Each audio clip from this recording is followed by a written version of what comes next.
Preparando o Domingo. Alô, você que agora acompanha conosco o programa Preparando o Domingo. Bem-vindo, bem-vinda. Eu sou Carlos André. Nós vamos juntos refletir os textos do segundo domingo da Quaresma.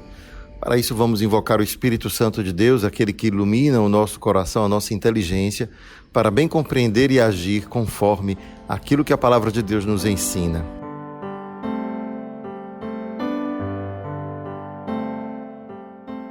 Venha Espírito do Pai e do Filho, venha Espírito de amor, venha Espírito de infância, de paz, de confiança e de alegria. Vem alegria secreta que brilhas através das lágrimas do mundo. Vem Espírito Santo, vida mais forte que nossas mortes. Vem Pai dos pobres e advogado dos oprimidos. Vem luz da eterna verdade e de amor derramado em nossos corações.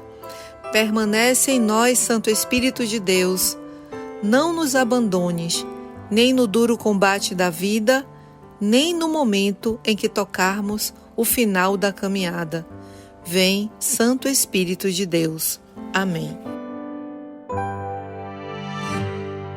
A primeira leitura de hoje é tirada do livro do Gênesis e diz assim: Naqueles dias, Deus pôs Abraão à prova.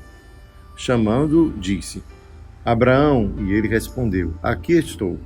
E Deus disse: Toma teu filho único, Isaque, a quem tanto amas, dirige-te à terra de Moriá e oferece-o aí em holocausto sobre um monte que eu te indicar. Chegados ao lugar indicado por Deus, Abraão ergueu um altar, colocou a lenha em cima, amarrou o filho e o pôs sobre a lenha em cima do altar. Depois estendeu a mão, empunhando a faca para sacrificar o filho.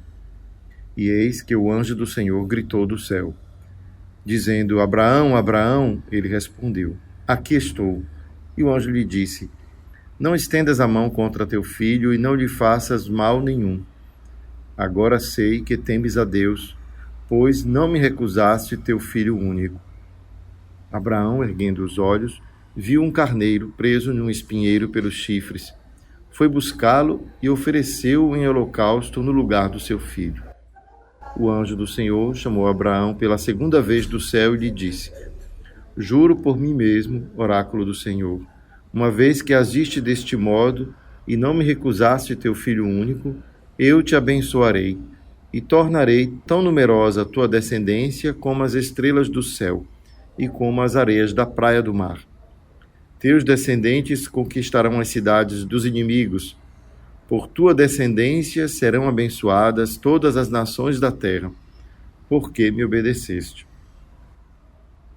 Esse trecho do livro do Gênesis, que foi aqui recortado para nos oferecer apenas as passagens, os versículos essenciais da história, ele conta algo que é muito importante para a fé, tanto judaica quanto a fé cristã. E também podemos dizer, uma vez que Abraão também faz parte daqueles livros sagrados do islamismo, é Abraão o pai de todas essas três religiões maiores do mundo, o cristianismo, o judaísmo e o islamismo. E esse trecho mais longo vai contar um episódio fundamental da história de Abraão. E é bem importante a gente entender o quanto esse texto representa, desde o início, um teste para Abraão. A grande questão é saber de que teste se trata.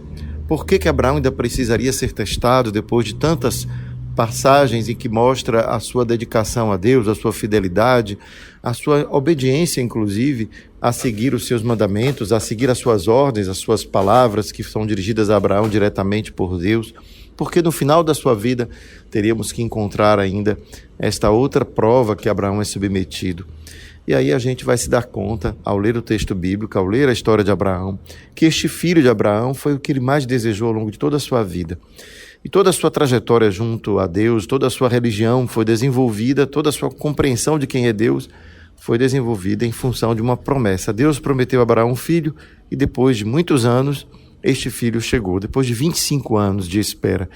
E é assim então que a gente entende que este filho poderia ter se tornado, no coração de Abraão, mais importante do que até mesmo aquele Deus a quem ele buscou durante os 25 anos de espera.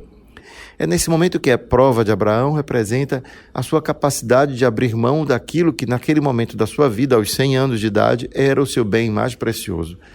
E, portanto, dentre os bens mais preciosos de Abraão, é claro que a gente teria que se perguntar, seria Deus o bem mais precioso que ele adquiriu ao conhecer, ao caminhar ao lado de Deus por 25 anos, ou o filho que ele recebeu? Claro que nós sempre entendemos que aquele que doa algo para nós manifesta o seu amor, o seu coração para muito além daquilo que representa o valor do dom. Não é o valor do dom que realmente representa o amor, mas representa a relação que foi criada ao longo do tempo. É por isso, então, que a prova de Abraão representa a sua capacidade de reconhecer o doador, aquele que lhe deu o seu filho amado, e se ele estaria disposto mesmo a trocar tudo por aquele que foi capaz de lhe dar um filho depois de tantos anos de espera. Nesse sentido, a abnegação de Abraão, a sua capacidade de despojamento é que demonstra para nós a sua obediência. A obediência de Abraão está justamente na sua abnegação, no seu despojamento, na sua capacidade de encontrar um valor mais profundo do que aquilo que as coisas em si têm. Portanto, não são as coisas, ainda que o filho não seja uma coisa, mas para Abraão representava o objeto de amor mais precioso que ele poderia ter. E, portanto, Deus não queria a morte do filho de Abraão, não era a morte do filho que estava em jogo naquela história que é contada, mas o que está em jogo é o coração de Abraão, onde ele repousa, onde está o amor mais profundo que Abraão é capaz de conservar. É por isso, então, que esta prova de Abraão serve para todos nós, né? De todos os dons que Deus nos deu, tudo aquilo que somos, qual é o dom mais precioso que podemos levantar as mãos para os céus e agradecer a Deus? Senhor, obrigado, porque de alguma maneira recebi pelo dom da fé a Tua presença em minha vida. Porque tudo pode me faltar, mas se me faltasse a Tua presença, faltaria o essencial, aquilo que pode me dar forças, inclusive, para reconquistar tudo que eu tiver perdido.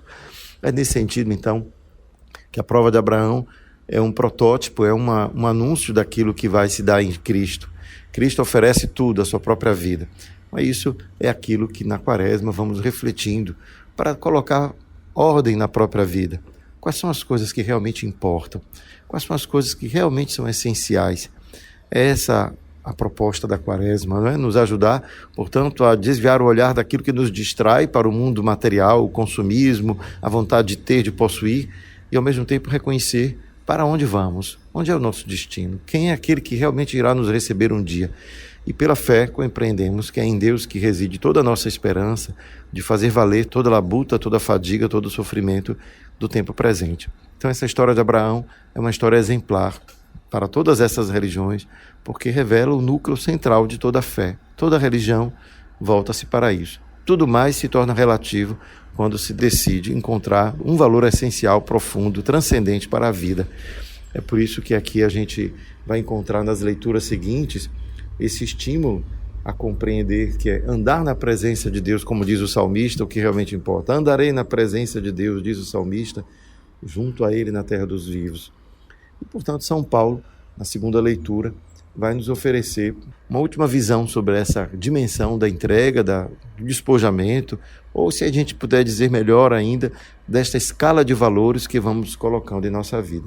São Paulo diz assim aos romanos: irmãos, se Deus é por nós, quem será contra nós? Deus que não poupou seu próprio Filho, mas o entregou por todos nós, como não nos daria tudo junto com ele? Quem acusará os escolhidos de Deus? Deus que os declara justos? Quem condenará? Jesus Cristo que morreu, mais ainda, que ressuscitou e está à direita de Deus, intercedendo por nós? Essa série de perguntas de Paulo vai fazendo a gente descer ao essencial da vida, não é? Descobrir o que é que realmente importa, né? De tudo aquilo que nós temos, de tudo aquilo que fazemos, tantas labutas, às vezes tantas mesquinhez que conservamos no nosso coração, né? Memórias que podem nos fazer abater o ânimo, quando a gente vai buscar o essencial. Então a religião verdadeira é aquela que nos leva ao essencial e olha na essência aquilo que realmente importa, aquilo que realmente Deus vê, o coração. É nesse sentido, então, que a gente descobre que para ser fiel a uma religião não é necessário ser fiel aos seus preceitos, mas é ser fiel ao Espírito que o move. Qual é o Espírito que move toda a religião? É esse que Abraão nos oferece. Abrir mão de qualquer coisa para não perder o sentido mais transcendente, mais absoluto, mais profundo da própria vida. Louvor a vós, ó Cristo, Rei da eterna glória. Numa nuvem resplendente fez-se ouvir a voz do Pai. Eis meu Filho muito amado, escutai-o todos vós. Louvor a vós, ó Cristo, Rei da eterna glória. Proclamação do Evangelho de Jesus Cristo segundo Marcos. Naquele tempo, Jesus tomou consigo Pedro, Tiago e João e os levou sozinhos a um lugar à parte sobre uma alta montanha, e transfigurou-se diante deles. Suas roupas ficaram brilhantes e tão brancas como nenhuma lavadeira sobre a terra poderia alvejar. Apareceram-lhe Elias e Moisés, e estavam conversando com Jesus. Então Pedro tomou a palavra e disse a Jesus: Mestre, é bom ficarmos aqui. Vamos fazer 3 tendas, uma para ti, outra para Moisés e outra para Elias. Pedro não sabia o que dizer, pois estavam todos com muito medo. Então desceu uma nuvem e os encobriu com sua sombra. E da nuvem saiu uma voz: Este é o meu filho amado, escutai o que ele diz. E de repente, olhando em volta, não viram mais ninguém a não ser somente Jesus com eles. Ao descerem da montanha, Jesus ordenou que não contassem a ninguém o que tinham visto, até que o Filho do Homem tivesse ressuscitado dos mortos. Eles observaram esta ordem, mas comentavam entre si o que queria dizer ressuscitar dos mortos. Este Evangelho de Marcos que acabamos de escutar é conhecido como o Evangelho da Transfiguração. Jesus que sobe a montanha e junto com seus discípulos se revela a eles de uma forma diferente. Para além da sua visão humana, revela aquilo que ele traz do seu interior, a dimensão transcendente da vida de Jesus. Daí a transfiguração. Ele se revela naquilo que ele é realmente, a sua essência. Ele é filho de Deus, ele está ao lado de Moisés e de Elias, 2 baluartes da fé judaica, um que representa toda a lei, o outro que representa todos os profetas, e isso faz com que Jesus reúna, através daquela cena, dessa imagem, tudo aquilo que representava a fé daquelas pessoas do seu tempo. Deus havia prometido, através dos profetas, que resgataria o seu povo, e Moisés é esse, o chefe do povo, que Jesus vem como líder, né? Afinal, Jesus é judeu, Jesus nasce judeu, morre como judeu. E Moisés é o chefe, é aquele que é o fundador do judaísmo. Então, nesse sentido, temos ali um cenário que permite aos discípulos se darem conta de que Jesus não é apenas um homem ao lado deles, andando no dia a dia da vida dos galileus, dos pescadores, mas alguém que se liga profundamente à história do próprio povo, à história da salvação, como a gente chama. Então, nesse sentido, aquela história da transfiguração revela o que há de essencial. E mais uma vez recordamos o quanto na primeira leitura foi uma volta ao essencial, ou um olhar para o que é essencial, que despertou em nós a compreensão do que significava a prova de Abraão. Então, nesse sentido, aqui encontramos no Evangelho já um anúncio do que haverá de acontecer em Jesus quando, na sua morte, todos os discípulos certamente não irão compreender o que está acontecendo, afinal, depositaram as suas esperanças de um homem que eles acreditavam ser enviado por Deus e agora morria na cruz. É somente o anúncio da ressurreição que vai depositar no coração destes discípulos uma semente de esperança de que a morte não seja a última palavra, de maneira que quando eles ouvem o anúncio, Cristo ressuscitou, eles poderão recordar, portanto, desse momento em que na transfiguração compreenderam aquilo que é essencial na vida de Jesus, a sua pertença a Deus. É nessa hora, então, que todos nós também podemos nos colocar em uma atitude de reflexão a respeito do sentido da própria vida. Afinal, pertencemos realmente a este mundo, a essa condição material, a condição que é a vida cotidiana, ou temos uma essência que nos faz pertencer a um mundo que está para além de toda a possibilidade de imaginação? Não podemos imaginar o que será, o que é viver em Deus, ou viver como Deus, não é? Numa dimensão espiritual, plenamente, absolutamente espiritual. É por isso que então a transfiguração quer também uma revelação para nós mesmos. Nós nos compreendemos diante dessa transfiguração como alguém que ultrapassa o limite dessa materialidade, que é aquilo que nós podemos ter contato. Podemos dizer que a transfiguração em Jesus, no Evangelho, dá a pedra fundamental deste edifício espiritual que representa o cristianismo. Porque afinal, como cristãos, acreditamos que há possibilidade de vida além desta que nós conhecemos. E a transfiguração quer dizer isso. Existe uma vida que ultrapassa qualquer limite humano. Esta vida que ultrapassa qualquer limite humano se mostra transfigurada em Jesus. É nessa hora que nós também compreendemos que ao ver um ser humano desfigurado da sua humanidade, é também esta dimensão essencial, fundamental da vida que está sendo desfigurada, a essência do seu ser. Todos nós pertencemos a uma dimensão que ultrapassa a compreensão. Todos nós pertencemos a uma dimensão espiritual do mundo, da vida. Por isso toda religião deve ser um alargamento da nossa visão, nunca um estreitamento. Deus não é estreito, Deus é largo, Deus cabe tudo, cabe todos. Nada do que possamos fazer poderá dar conta daquilo que Deus é. Nessa transfiguração de Jesus também encontramos isso. Quando encontramos o essencial, encontramos tudo, porque encontramos a capacidade de ver a totalidade das coisas naquilo que é o mais importante. Por isso todas as diferenças religiosas, tudo aquilo que possa eventualmente nos afastar do coração, da vida de um outro ser humano que por acaso não crê nas mesmas coisas que acreditamos, perde o sentido. Porque afinal, afastar-se deste humano que está diante de nós por causa das suas opções religiosas, políticas, ou por causa da sua condição social ou de cor, é completamente contraditório com uma religião que profundamente vê a Deus no íntimo de cada um de nós. Essa presença de Deus que habita cada um de nós, porque revela aquilo que somos fundamentalmente, que faz com que uma religião possa dar um verdadeiro louvor a Deus, porque reconhece aquilo que Deus é essencialmente presente em cada um, em cada uma. Então toda religião deve alargar o pensamento, deve alargar o ponto de vista, deve fazer a gente ver mais longe, olhar para este universo imenso e dizer obrigado, Senhor, porque em um ponto tão ínfimo do universo que criastes, ainda destes um olhar para cada um e cada ser humano que aqui está. Então essa grandeza que faz com que a nossa mente se alargue significa uma religião que de fato vê o essencial. E é isso que é a transfiguração, ver o essencial e ali depositar toda a esperança. Obrigado, Senhor, pelo dom da vida, pelo dom da Tua vida que nos revela de uma maneira tão grandiosa aquilo que nós somos. Somos filhos eternos, somos nascidos para a eternidade. A transfiguração nos revela o valor infinito de cada ser humano.